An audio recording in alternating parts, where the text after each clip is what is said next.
की लोकनेते भारत नाना बालकेंचा लोकनेते भारत नाना बालकेंचा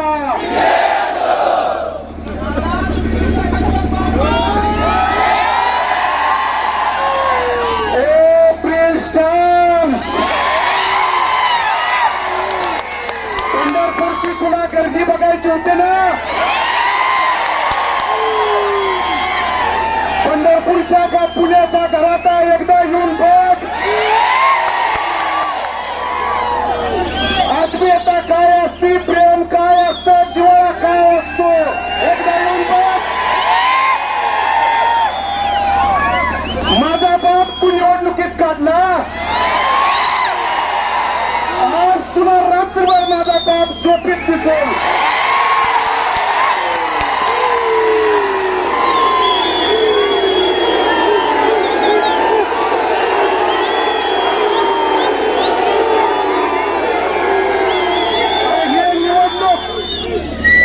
विकासाच्या मुद्द्यावर घेऊन जावा म्हणून पहिल्या दिवसापासून सांगत होतो कधी माझ्यावरती काकांवरती दिलीप बापूवरती अनिल दादावरती कधी माझ्या पत्नीवरती खालच्या पातळीला टीका केली आम्ही सहन केली पण हयात नसताना माझ्या वडिलांच्या वरती टीका करत असताना तू तुझी नैतिकता जरी सोडली असेल तर आम्ही नैतिकता सोडली नाही आणि त्या दिवशी सांगितलं होतं बदलू या दाढीचा आणि टोपीचा हाबडा तुला ह्या जन्मात 21 ला पोट निवडणुकीत रणांगणात पळून गेला 24 ला देखील येतो म्हणून पळून गेला मला या शिवतीर्थावरून तुला खुलावाला 2025 4 वर्ष तुझ्याकडे तू तुझ्या बापच्या त्याची खरी औलाद असेल तर हे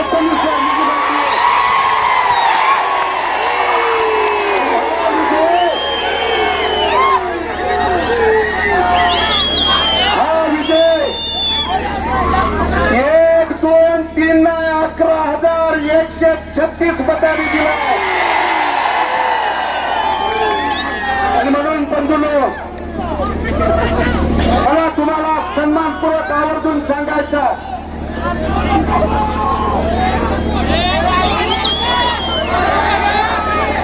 5 वर्षाच्या प्रतिकूल परिस्थितीत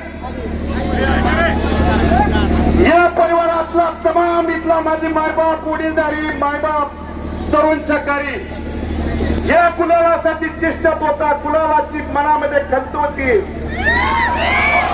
पण भारतनाराच्या आशीर्वादानं तुमच्या सगळ्यांच्या सहकार्यानं पाठिंब्यानं आज पडलेला गुलाल या गुलालाची आणि भारतनाराची शपथ घेऊन सांगतो भविष्य काळात जाईल तिथे जर गुलाल घेतला नाही तर आणि मला या 5 वर्षाच्या काळात इथल्या तमाम मायबाप जनतेनं वडीलधाऱ्यानं तुमच्या सगळ्यांच्या सहकार्यानं आशीर्वादानं मी या प्रतिकूल परिस्थितीत अनेक त्या ठिकाणी माझ्यावरती आरोप झाले कुणी सांगितलं भालके संपले आणि तुझ्या बापाला भालके त्या ठिकाणी आणि म्हणून मी इथल्या पंढरपूर शहर आणि तालुक्यातल्या आणि मंगळवेढा तालुक्यातल्या देखील पंढरपूर मधली निवडणूक झाली बसवलो इथं गप्पसल वाटलं मंगळवेढ्याला आला आणि मंगळवेढ्याला काय म्हणला पंढरपूरच्या निवडणुकीचा विजय म्हणजे काळ्या दगड्यावरची पांढरी रेघ आहे ही तुझा काळा दगड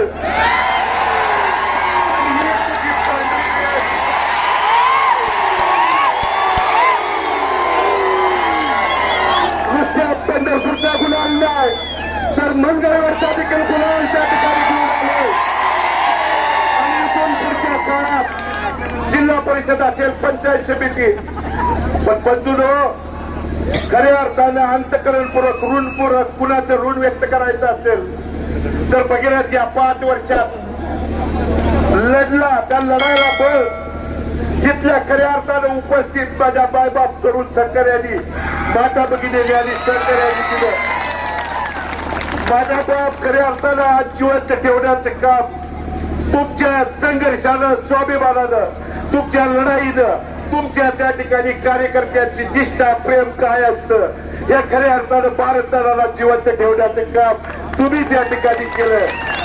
त्यामुळे तुमच्या अंतकरणात तुमच्या त्या ठिकाणी या केलेल्या कामात भगीरथ बालके आणि बालके कुटुंब कधी त्या ठिकाणी उतराय होऊ शकत नाही.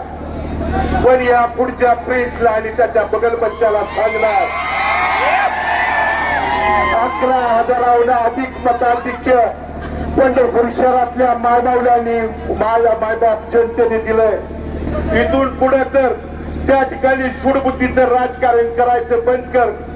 कारण बदलून इलेक्शन मध्ये त्या ठिकाणी सरकार माझा म्हणून हाताशी धरून एक गुन्हा केला, दुसऱ्या त्या ठिकाणी केला. काल परवा तुम्हाला सांगायचा प्रिन्स चार्जच्या घरात त्यांनी माझ्यावरती 3रा गुन्हा दाखल केलाय. काय केला? यांची त्या ठिकाणी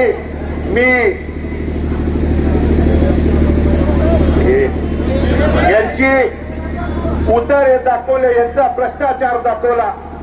अरे गुन्हा दाखल करतोय आणि उद्यापासून उद्या या 40 वर्षाच्या पापाचा घडा पंढरपूर शहरातल्या तमाम मायबाप जनतेला पुराव्यानिशी जसं त्या ठिकाणी शिवतीर्थावरून दाखवलं. फक्त तुला माझं एवढंच सांगणार, सूडबुद्धीचं राजकारण करू नको. एकदा मायबाप जनतेने आशीर्वाद दिल्यानंतर गुन्हे दाखल केलं. काय केलं? आबरू नुकसानीचा माझ्यावरती गुन्हा दाखल केला.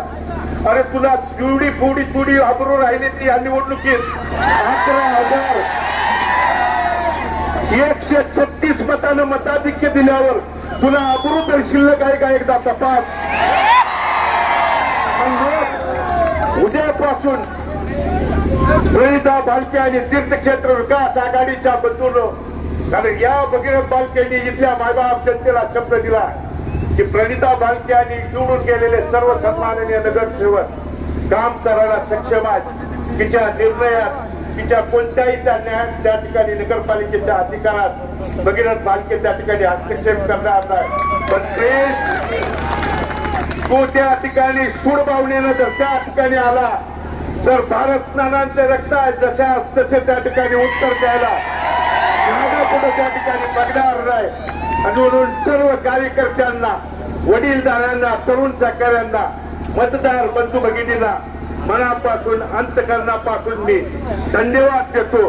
आपण टाकलेला विश्वासाला पंढरपूर आणि मंगळवेढा दोन्ही नगरपालिकेच्या तमाम मायबाप जनतेला अंतकरणपूर्वक धन्यवाद देत असताना तुम्ही टाकलेल्या विश्वासाला किंचित पण देखील तडा जाऊ देणार नाही.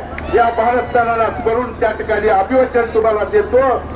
आणि परत एकदा सांगतो, तू ये घरातला कोणी ये, रिंगणात मात्र पळून जाऊ नको. वाट बघतोय, रिंगणात मात्र पळून जाऊ नको. तो या ठिकाणी फोनवर निडवं कोणी येऊ दे. आणि मला तमाम इथल्या प्रमुख कार्यकर्त्यांना, पदाधिकाऱ्यांना आवाहन करायचं आहे की पोलीस प्रशासनाला, कारण 5 वर्षात आपण पराभव देखील संयमानं पचवलाय, त्यामुळे विजय देखील आपल्याला भारत दलांची शिकवण आहे.